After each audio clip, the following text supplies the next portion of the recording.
بسم اللہ الرحمن الرحیم۔ السلام علیکم ورحمۃ اللہ وبرکاتہ۔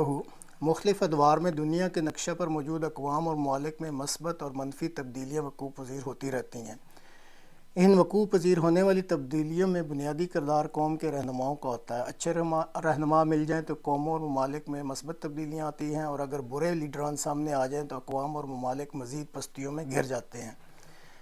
دنیا کے نقشہ پر 75 سال قبل ابھرنے والے ملک پاکستان کا شمار بھی ایسے ہی ممالک میں ہوتا ہے، جس کو وجود میں لانے کے لیے اچھی رہنمائی میسر آ گئی، لیکن وجود میں آ جانے کے چند سالوں بعد ہی برے رہنماؤں کے برسر اقتدار آ جانے کے بعد یہ ملک اور اس کے عوام پستیوں کی اتاہ گہرائیوں میں گرتے چلے گئے، اور تنزلی کا یہ سفر اس ملک میں ابھی تک جاری ہے۔ کچھ عرصہ قبل دنیا کی سپر پاور امریکہ کے سربراہ جو بائیڈن نے اس ملک کو دنیا کا خطرناک ترین ملک قرار دیا تھا۔ جو بائیڈن دنیا کے طاقتور ترین ملک کے لیڈر ہیں، اور اس کو دنیا بھر سے اطلاعات ملتی ہیں، اور ان اطلاعات کی بنا پر ہی وہ ایسے ریمارکس دیتے ہیں۔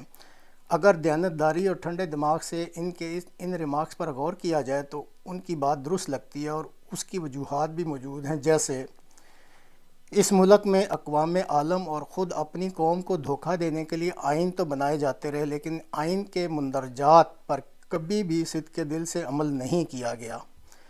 ملک کی فوج دن بدن طاقتور ہوتی رہی اور اپنی ہی قوم کو بار بار فتح کرتی رہی۔ ایسی ہی ایک تازہ بھونڈی حرکت فوج کے موجودہ D G I S P R اور D G I S I نے اگلے دن ٹی وی پر آ کر ایک پریس کانفرنس کے ذریعے کی، اور اگلے چند دنوں میں فوج کے ذریعے اس قوم کو دوبارہ فتح کرنے کی نوید سنا کر چلے گئے۔ ملک کی عدلیہ پر مسلط اوپر سے نیچے تک منصفین سے من پسند فیصلے لینے کے لیے ہر منصف کا ایک ریٹ مقرر ہے۔ اگر کسی کے پاس طاقت یا دولت ہے تو عدلیہ اس کے گھر کی لونڈی ہے۔ ملک کی ساری سیاسی اشرافیہ فوجی جنرل ہیڈ کوارٹر یعنی جی ایچ کیو کے گیٹ نمبر 4 کی پیداوار ہے۔ کوئی دن کی روشنی میں اور کوئی رات کے اندھیرے میں جا کر فوجی جرنیلوں کے بوٹ پالش کرتا ہے اور اپنے اپنے من کی مراد پاتا ہے۔ اگر کسی کو جی ایچ کیو کے گیٹ نمبر 4 سے اندر جانے کی پرچی نہ ملے تو وہ مارکیٹ میں آ کر اپنی بولی لگا کر سے زیادہ رقم حاصل کر کے اپنے ذاتی مفادات حاصل کر لیتا ہے۔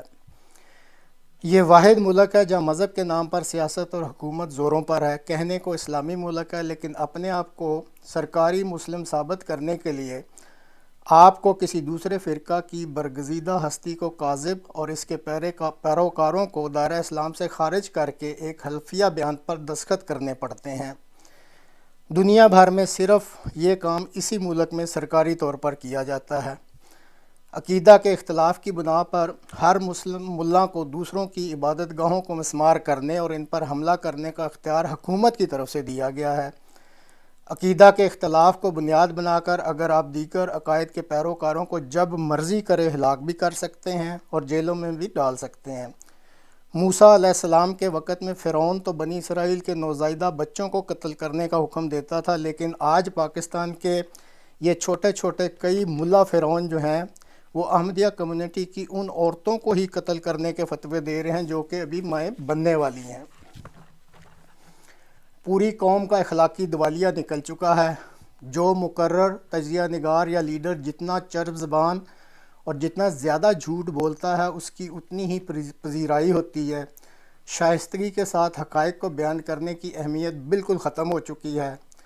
میرٹ کی موت ہو چکی ہے، اقربا پروری ہے، رشوت عام ہے، جھوٹ بولا جاتا ہے، فحاشی کی جاتی ہے، منی لانڈرنگ ہے، دوسروں کی املاک کو ہتھیا جاتا ہے، چوری اور سینہ زوری کی جاتی ہے، طاقت اور دولت کے بل بوتے پر مخالفین کو کچل کر رکھ دیا جاتا ہے۔ اختلاف رائے کی بنا پر عقوبت خانوں میں لے جا کر ٹارچر اور موت کے گھاٹ اتارنا تقریباً روز کا معمول اور کھیل بن چکا ہے۔ ارشد شریف کا قتل، اعظم سواتی اور شہباز گل پر عقوبت خانوں میں ٹارچر ابھی چند دنوں پہلے کی بات ہے۔ اب ان بیان شدہ تلخ زمینی حقائق کی روشنی میں اگر اس ملک کو دنیا کی سپر طاقت کا سربراہ خطرناک ترین ملک قرار دیتا ہے تو وہ غلط بیانی نہیں کرتا۔ قوم کی بے وقوفی کی انتہا دیکھیں کہ وہ عمران خان کی لانگ مارچ کو ملک میں مثبت تبدیلی کا پیش خیمہ سمجھ رہے ہیں، یا یہ قوم سمجھ رہی ہے۔ اب جو لیڈر خود GHQ کے گیٹ نمبر 4 سے اندر داخل ہو کر جرنیلوں کی اشیرباد سے اقتدار کے مزے لوٹتا رہا ہو، اس کی اپنی ذات پر کئی الزامات لگ چکے ہوں، وہ بھلا کسی قوم میں مثبت تبدیلی کیسے لا سکتا ہے؟ اب اسی کے فرنٹ پر کھیلنے والے 2 نمبری کھلاڑی یعنی فیصل واوڈا نے لانگ مارچ کے عواقب سے آگاہ کرنے کی مساعی کی ایک پریس کانفرنس کے ذریعے، تاہم قوم پر اثر نہ ہوا۔ تو جب ایسی رپورٹ مل گئی تو جو اصل حکمران ٹولہ تھا اس کے پھر 2 اہم ممبران کو، ایک وردی میں اور ایک کو سول کپڑوں میں، ارشد شریف کے جنازہ اور تدفین سے قبل خود آ کر جو مین سٹریم میڈیا ہے اس پر قوم کو بتانا پڑا کہ فوج جو اس ملک کی اصل حکمران ہے، وہ لانگ مارچ کے نتیجہ میں جو انارکی پھیلے گی، اس کی آڑ میں اس ملک اور قوم کو ایک بار پھر حملہ کر کے فتح کر لے گی۔ دراصل اس ملک اور قوم کا یہی مقدر ہے۔